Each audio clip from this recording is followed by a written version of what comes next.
আসসালামু আলাইকুম। সামনে হিন্দুদের দুর্গাপূজা আসতেছে। হিন্দুদের দুর্গাপূজা নিয়ে চরমনাইয়ের শায়েখে চরমনাই মুফতি সৈয়দ মোহাম্মদ ফয়জুল করিম শায়েখে চরমনাই সুন্দর একটা কথা বলেছে, সুন্দর বার্তা দিয়েছে যে হিন্দুরা দুর্গাপূজা খুব ভালোভাবে পার করাবে এবং আরও অনেক কিছু কথা বলছে। চলুন শোনা যাক তিনি কি বললেন হিন্দুদের দুর্গাপূজা নিয়ে। আমি হিন্দু ভাইদেরকে বলবো, সামনে দুর্গাপূজা চলে আসছে, আর উদ্যমের সাথে আরো আনন্দের সাথে দুর্গাপূজা পালন করবেন। আওয়ামী লীগের আমলে যেইভাবে দুর্গাপূজা পালন করছেন তার চেয়ে ওজন এবার দুর্গাপূজা উৎসব আপনারা বেশি করতে পারেন।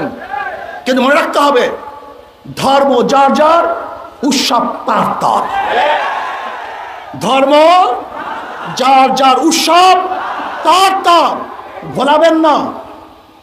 আর দুর্গা পূজা নিয়ে কেউ যদি রাজনীতি করতে চায়, চক্রান্ত করতে চায়, ইসলামী আন্দোলন বাংলাদেশের প্রত্যেকটা নেতা কর্মী অত্যন্ত প্রহরী অবস্থা আছে, তারা পাহারা দিবে।